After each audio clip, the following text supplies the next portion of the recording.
First, I will introduce economics syllabus. Then we can move to first chapter or first discussion part. Okay, economics syllabus. നമ്മുടെ preliminary പരീക്ഷ നമ്മൾ എടുക്കുകയാണെങ്കിൽ അതിൽ ആദ്യത്തെ പേപ്പറിനെ നമ്മൾ വിളിക്കുന്ന പേരാണ് എന്ത്? ജനറൽ സ്റ്റഡീസ് അല്ലെ. ഈ ജനറൽ സ്റ്റഡീസിൽ ഒരു ഇമ്പോർട്ടൻ്റ് ആയിട്ടുള്ള ഒരു ഭാഗമാണ് എക്കണോമി എന്ന് പറയുന്നത്.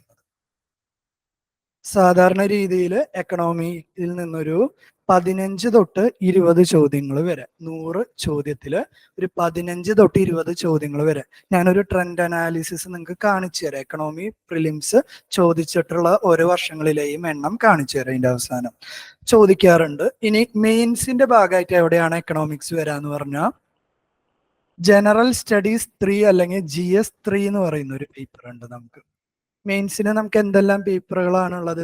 നിങ്ങൾക്ക് UPSC സിലബസ് ഇൻട്രൊഡക്ഷനിൽ കണ്ടിട്ടുണ്ടായിരിക്കും. എന്താണ്? 2 ക്വാളിഫയിങ് പേപ്പേഴ്സ് ഉണ്ട്. ഏതാണ്? ഒന്ന് ഇംഗ്ലീഷ് കമ്പൽസറി, വേറൊന്ന് മദർ ടങ്. നമുക്ക് ഏത് ഭാഷയിൽ വേണമെങ്കിലും എഴുതാം. ഇന്ത്യൻ ഭരണഘടനയിൽ 8th സ്കെഡ്യൂളിൽ പറയുന്ന പല ലാംഗ്വേജുകളുണ്ട്. ചില ആളുകൾ മലയാളം അറിയാത്ത ആളുകൾ ഹിന്ദി അതെടുത്തും എഴുതാറുണ്ട്. ഈ 2 പേപ്പറിനെ നമ്മൾ വിളിക്കും ക്വാളിഫയിങ് പേപ്പർ എന്ന് പറയും. ഈ ക്വാളിഫയിങ് പേപ്പറിന്റെ പ്രത്യേകത അതിന്റെ മാർക്ക് UPSCയുടെ റിസൾട്ടിലേക്ക് ആഡ് ചെയ്യില്ല. നമ്മുടെ CSAT പോലെയുള്ള ഒരു പരിപാടിയാണ്. അതിൽ ആ ക്വാളിഫയിങ് മാർക്ക് മേടിച്ച ആളുകളുടെ മാത്രമാണ് എന്ത് ഇവാലുവേറ്റ് ചെയ്യുള്ളൂ. ജനറലി ആരും അതിൽ തോൽക്കാറില്ല. പക്ഷെ അതിലും ചില അബദ്ധം പറ്റിയതാണ് 12th ഫെയിലിൽ പുള്ളി വായിച്ചിട്ടുണ്ടായിരുന്നത്. ആ മൂവി കണ്ടിട്ടുണ്ടെങ്കിൽ ആള് എന്തിനെ കുറിച്ചായിരുന്നു? ടൂറിസത്തിനെ കുറിച്ചുള്ള ചോദ്യം ടെററിസം എന്ന് പുള്ളി തെറ്റിദ്ധരിച്ചിട്ട് അങ്ങോട്ട് എഴുതിയെന്ന് പറഞ്ഞു. അത് ലാംഗ്വേജ് പേപ്പറാണ്. പക്ഷെ ലാംഗ്വേജ് പേപ്പർ ക്ലിയർ ആയില്ലെങ്കിൽ ബാക്കി ഒറ്റ പേപ്പറും എന്ത് ചെയ്യില്ല, ഇവാലുവേറ്റ് ചെയ്യില്ല. വലിയ ബുദ്ധിമുട്ടൊന്നുമില്ല കേട്ടാ. ഇംഗ്ലീഷ് എഴുതാനും വായിക്കാനും അറിയാമെങ്കിൽ അത് ക്ലിയർ ആവും. മലയാളം എഴുതാനും വായിക്കാൻ അറിയാച്ച, അല്ലെങ്കിൽ ഏത് ലാംഗ്വേജ് ആണോ അത് എഴുതാനും വായിക്കാനും അറിയാച്ച you will qualify that qualifying language paper. അതിന് പുറമെ വരുന്നതാണ് ജനറൽ എസ്സെ. 125 മാർക്കിന്റെ 2 എസ്സെ, 250 മാർക്ക്. ഓക്കെ അല്ലേ? പിന്നെ വരുന്ന പേപ്പറുകളാണ് ജനറൽ സ്റ്റഡീസ് എന്ന് പറയും. General studies 1 GS1. അതിൽ വരുന്ന സബ്ജക്റ്റുകളാണെങ്കിൽ ഹിസ്റ്ററിന് പല ഡിവിഷൻസ് ഉണ്ട്. മോഡേൺ ഇന്ത്യ,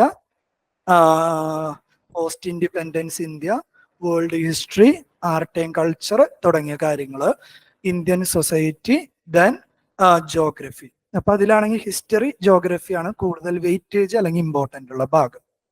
ഇനി ജനറൽ സ്റ്റഡീസ് 2 GS2ലേക്ക് വരുമ്പോൾ പോളിറ്റി, ഗവേണൻസ്, ഇന്റർനാഷണൽ റിലേഷൻസ്, പിന്നെ വരുന്നത് വെൽഫെയർ സ്കീംസ്, അതേപോലെയുള്ള കുറച്ച് കാര്യങ്ങളാണ് വരിക. GS3ലേക്ക് വരുമ്പോൾ GS3യിലെ ഇമ്പോർട്ടൻ്റ് ആയിട്ടുള്ള അല്ലെങ്കിൽ നമ്മുടെ ആ ക്വസ്റ്റ്യൻ പേപ്പർ GS3യിൽ ഏകദേശം പകുതിയോളം ചോദ്യങ്ങളും വരുന്ന ഭാഗം എന്ന് പറയുന്നത് എക്കണോമിയാണ്. എന്താണ് അതിന്റെ അഡ്വാൻറ്റേജ്? 250ലാണ് GS3 എങ്കിൽ ഏകദേശം ഒരു 125 മാർക്കോളം GS3യുടെ നിങ്ങളുടെ സ്കോർ ഡിസൈഡ് ചെയ്യുന്നത് എക്കണോമിയിൽ നിങ്ങൾക്ക് എത്രത്തോളം ഐഡിയ ഉണ്ട് എന്നുള്ളതാണ്. ഓക്കെ അല്ലേ? അപ്പൊ ചോദ്യങ്ങൾ നമ്മൾ പ്രീവിയസ് ചോദ്യങ്ങളൊക്കെ ഭാവിയിൽ കാണും. വലിയ ബുദ്ധിമുട്ടൊന്നുമില്ല. എക്കണോമിയുടെ അഡ്വാൻറ്റേജ് പറയാം. ആർക്ക് വേണമെങ്കിലും മനസ്സിലാക്കാനും പഠിക്കാനും പറ്റും. എന്താ കാരണം? എൻ്റെ ബാക്ക്ഗ്രൗണ്ട് ഏതാ? ഫിസിക്സ് ആണ്. ഞാനെടുത്ത ഓപ്ഷണൽ ഏതാണ്? പബ്ലിക് അഡ്മിനിസ്ട്രേഷൻ ആണ്. ഇപ്പൊ പഠിപ്പിക്കുന്നത് ഏതാണ്? എക്കണോമിക്സ് ആണ്. അപ്പൊ എന്താണ്? ഇതെനിക്ക് മനസ്സിലാക്കാൻ പറ്റിയത് കൊണ്ടല്ലേ നിങ്ങൾക്ക് ക്ലാസ് എടുക്കാൻ പറ്റും. നമുക്ക് എപ്പോഴാണ് ഒരു സബ്ജക്റ്റ് പഠിപ്പിക്കാൻ പറ്റുക? when you understood that subject അല്ലെ. ഇത് ആർക്ക് വേണമെങ്കിലും മനസ്സിലാക്കാൻ പറ്റും. റിട്ടേൺ കൂടുതലുള്ള സബ്ജക്റ്റാണ്. പ്രിലിമിനറിയുടെ എക്കണോമിക്സ് ക്വസ്റ്റ്യൻസ് നമ്മൾ പഠിക്കുമ്പോൾ അറിയാം. പഠിച്ചു കഴിഞ്ഞാൽ നമുക്ക് കുറച്ചും കൂടി ആൻസർ കറക്റ്റ് ആയിട്ട് കണ്ടുപിടിക്കാൻ പറ്റിയ ഒരു സബ്ജക്റ്റ് ആണ്. എന്താണ്? ചോദ്യത്തിൽ കാര്യമായിട്ട് വലിയ ട്വിസ്റ്റിംഗ് ഒന്നും ഉണ്ടാവില്ല. It will give you more return when compared to certain other. ഏതൊക്കെ സബ്ജക്റ്റ് ആണ് ഓരോരുത്തരെയും ഇൻട്രസ്റ്റിനെ ഡിപ്പെൻഡ് ചെയ്യും. ജനറലി റിട്ടേൺ കൂടുതൽ, കൃത്യമായിട്ട് പഠിച്ച റിട്ടേൺ കൂടുതലുള്ള ഒരു സബ്ജക്റ്റ് ആണ് എക്കണോമിക്സ് എന്ന് പറയുന്നത്. ദെൻ GS4 അല്ലെങ്കിൽ ജനറൽ സ്റ്റഡീസ് 4, അതിന് വേറൊരു പേര് വിളിക്കും എത്തിക്സ് പേപ്പർ. അതൊക്കെ നമുക്ക് ഭാവിയിൽ കാണാം. പിന്നെ ഉള്ളത് ഓപ്ഷണൽ 2 പേപ്പർ. ഓപ്ഷണല് 2 പേപ്പർ ഉണ്ട്. പേപ്പർ 1, പേപ്പർ 2, ഏത് സബ്ജക്റ്റ് എടുത്താലും. ഇത്രയും കാര്യങ്ങളാണ് നമുക്ക് എവിടെയുള്ളത്? മെയിൻസ് സ്റ്റേജിലുള്ള. ഇപ്പോൾ നമ്മുടെ പ്രിലിംസ് സ്റ്റേജ് ആണെങ്കിലും മെയിൻസ് സ്റ്റേജ് ആണെങ്കിലും അവിടെ ആരുണ്ട്? എക്കണോമി ഉണ്ട്. ഈ 2 സ്റ്റേജ് കഴിഞ്ഞാൽ നിങ്ങൾ എങ്ങോട്ടേക്ക് പോവാണ്? ഇന്റർവ്യൂ അല്ലെ. ഇന്റർവ്യൂവിന് പോയാലും അവരെന്ത് ചോദിക്കുന്ന പറഞ്ഞു? നിങ്ങളെ കുറിച്ചുള്ള കുറച്ച് ചോദ്യങ്ങൾ ചോദിക്കുന്ന പറഞ്ഞു. ഡാഫ് ബേസ്ഡ് ക്വസ്റ്റ്യൻ. അതിന് പുറമെ അവര് നമ്മൾ UPSCക്ക് പഠിക്കുന്നതുമായി ബന്ധപ്പെട്ട ഏത് മേഖലയിൽ നിന്ന് വേണമെങ്കിലും ചോദിക്കാം. ആ മേഖലയിൽ നിന്നൊക്കെ ആണെങ്കിലും ചോദ്യങ്ങൾ വരുന്ന ഒരു ഫീൽഡാണ് എക്കണോമി, ഇന്റർനാഷണൽ റിലേഷൻസ് തുടങ്ങിയ കാര്യങ്ങൾ. എന്റെ കാര്യത്തിലാണെങ്കിൽ ഞാൻ ഇന്റർവ്യൂവിന് പോയ സമയത്ത് എന്നോട് ചോദിച്ച 1-2 ചോദ്യങ്ങളുണ്ട്. What is bank rate, what is repo rate, then ഒരു ചോദ്യം കൂടി ഉണ്ടായിരുന്നല്ലോ എക്കണോമീന്, കേരള എക്കണോമീനെ കുറിച്ചുള്ള ഒരു ക്വസ്റ്റ്യൻ എന്നോട് ചോദിച്ചു. The Gulf money which is coming from Middle East made Kerala a lazy economy, what is your opinion on that? അങ്ങനെ ഒരു ചോദ്യം. ബേസിക്കലി എന്റെ സ്ഥലം കേരളയും എക്കണോമി എന്നൊരു കാര്യം രണ്ടും കൂടി മിക്സ് ചെയ്തിട്ടുള്ള ഒരു ചോദ്യമാണ്. ഇന്റർവ്യൂ സ്റ്റേജിലും വി ക്യാൻ എക്സ്പെക്ട് എല്ലാവരോടും ചോദിക്കണം എന്നില്ല. എന്താ കാരണം, ആ ഇന്റർവ്യൂ ബോർഡിൽ ഇരിക്കുന്ന ആളുകളിൽ എക്കണോമിക്സിൽ കൂടുതൽ അണ്ടർസ്റ്റാൻഡിങ് ഉള്ള ആളുകളാണെങ്കിൽ അവർ എന്ത് ചോദിക്കുള്ളൂ? എക്കണോമി. ആ ഇന്റർവ്യൂ ബോർഡിൽ ആയിരിക്കും എന്ന് ഡിപ്പെൻഡ് ചെയ്യും. ഇപ്പൊ ഞാൻ പറഞ്ഞ പോയിന്റ് എന്ന് പറയുന്നത്, throughout your preparation stage economy is important. ജോലി കിട്ടിക്കഴിഞ്ഞാലോ again economy is important. Why? You are the person who are dealing with public money. ജനങ്ങളുടെ കാശ് വെച്ചിട്ടല്ലേ നിങ്ങൾ കളിക്കുന്നത്. ഏത് ഗവൺമെന്റ് സ്കീമാണെങ്കിലും അത് ഇൻട്രൊഡ്യൂസ് ചെയ്യുന്നത് ആരെ കാശ് വെച്ചാ? ടാക്സ് പേയേഴ്സ് മണി. നികുതി അടയ്ക്കുന്ന ആളുകളുടെ കാശ് വെച്ചിട്ടല്ലേ കളിക്കുന്നത്. അപ്പോഴും അവിടെ എന്ത് വേണം? എക്കണോമി വേണം. Once you are in this cycle, economy is very vital. Okay ആണോ? ബുദ്ധിമുട്ടാണോ? അല്ല എന്ന് പറയും. ഒരിക്കലും ബുദ്ധിമുട്ടല്ല. ഇൻ കേസ് എന്തെങ്കിലും ബുദ്ധിമുട്ടാണെങ്കിൽ തന്നെ ഞാൻ ചാപ്റ്റർ എടുക്കുമ്പോൾ മാക്സിമം എക്സാമ്പിളുകൾ പറഞ്ഞ് മനസ്സിലാക്കാൻ വേണ്ടി ശ്രമിക്കും. ഓക്കെ അല്ലേ? പരമാവധി എക്സാമ്പിളുകളിലൂടെ നമുക്ക് പഠിക്കാൻ നോക്കാം. Why example is important during our mains answer writing. For each and every point you have to substantiate it with examples. എപ്പോഴും എക്സാമ്പിളുകളിലൂടെ കാര്യങ്ങൾ മനസ്സിലാക്കിയെടുക്കുന്നത് ആൻസർ റൈറ്റിംഗ് സ്റ്റേജിൽ ഇമ്പോർട്ടൻ്റ് ആണ്. കാരണം ഈ 2 സ്റ്റേജിലെ മാർക്ക് കൂട്ടിയിട്ടാണ് നമുക്ക് എന്തുണ്ടാക്കാം? റിസൾട്ട് ഫോം ചെയ്യുന്നത്. പ്രിലിമിനറി എന്ന് പറയുന്നത് എന്താണ്? 10 ലക്ഷം ആളുകളെ 13,000-ലേക്ക് എത്തിക്കാനുള്ള ഒരു പ്രോസസ്സ് മാത്രമാണ്. പ്രിലിമിനറി എന്ന് പറയുന്നത് മെയിൻസ് എഴുതാനുള്ള ഒരു എന്താണ്? ക്വാളിഫയിങ് എക്സാം മാത്രമാണ്. പ്രിലിമിനറിയുടെ മാർക്ക് പിന്നീട് ഒരു സ്റ്റേജിൽ ആവശ്യമില്ല.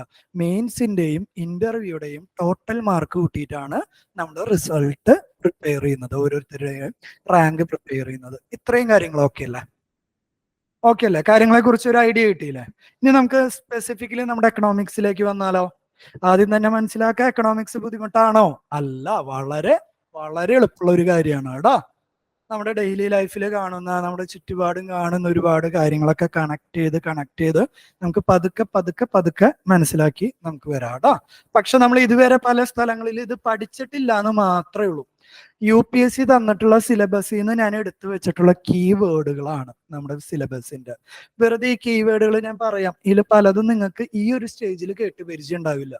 നമ്മൾ ഫർദർ സ്റ്റേജസിൽ നമ്മൾ ഇതെല്ലാം ഡീറ്റെയിൽഡ് ആയിട്ട് പഠിക്കും. ഇതിനെക്കുറിച്ച് നമ്മൾ ഒബ്ജക്റ്റീവ് ടൈപ്പ് ക്വസ്റ്റ്യൻസ് നമ്മൾ അറ്റൻഡ് ചെയ്യും. സബ്ജക്റ്റീവ് എഴുതും. Over the period you will understand very very deeply. Okay. Introduction എന്ന് പറയുന്ന ചാപ്റ്റർ നമ്മൾ ആദ്യം എടുക്കും.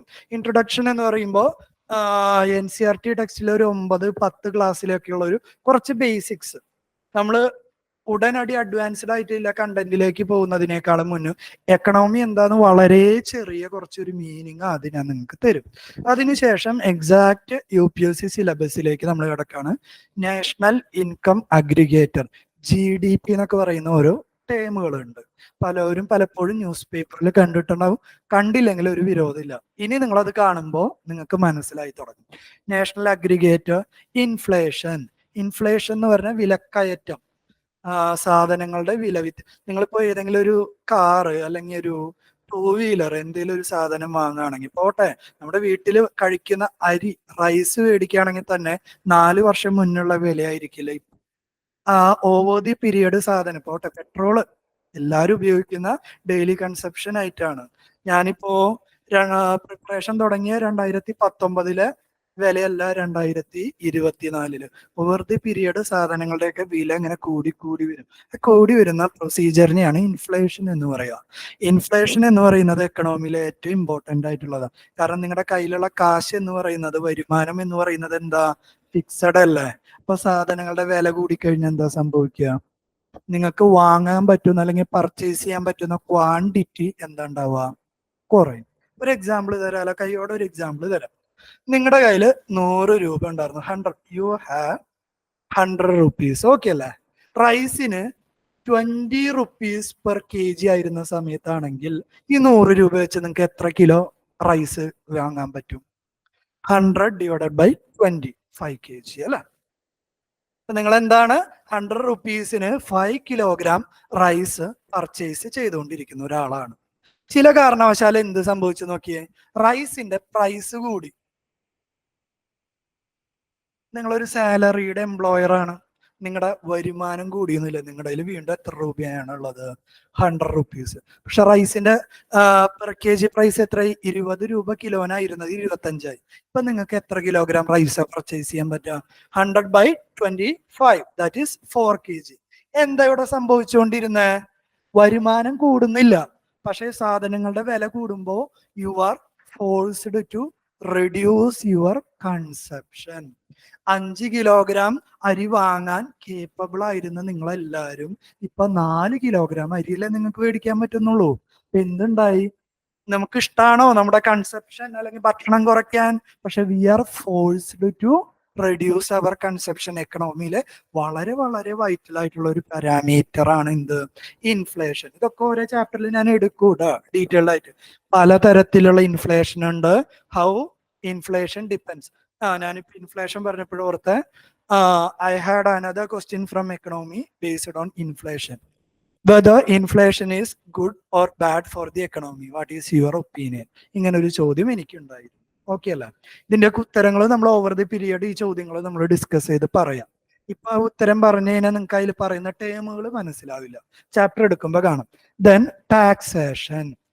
GST എന്ന് പറയുന്ന ഒരു സാധനം വന്നാൽ പിന്നെ റെസ്റ്റോറന്റിൽ ഫുഡ് കഴിക്കുമ്പോൾ നിങ്ങളുടെ ബില്ല് കൂടുന്നതായിട്ട് നിങ്ങൾ കണ്ടിട്ടുണ്ടാവും അല്ലെ? അത്ര മതി. വേറൊരു കാര്യം എന്ന് പറയുന്നത്, കാശുള്ള ആൾക്കാരൊക്കെ ഇൻകം ടാക്സ് എന്ന് പറയുന്ന ഒരു സാധനം അടയ്ക്കുന്നതിനെ കുറിച്ചൊക്കെ കേട്ടിട്ടുണ്ടായിരിക്കും. പലതരത്തിലുള്ള ടാക്സ് ഉണ്ട്, different types of taxes. What are they and how they effect economy?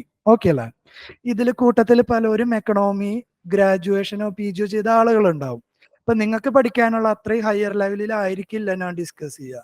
എല്ലാവർക്കും മനസ്സിലാവുന്ന ജനറൽ ടേംസിലായിരിക്കും ഞാൻ പല കാര്യങ്ങളും ഡിസ്കസ് ചെയ്യുക. അപ്പൊ പലതിൻ്റെയും ഡെഫിനിഷൻ എക്സാക്ട്ലി നിങ്ങൾ എക്കണോമിക്സിൽ പഠിച്ചതായിരിക്കില്ല.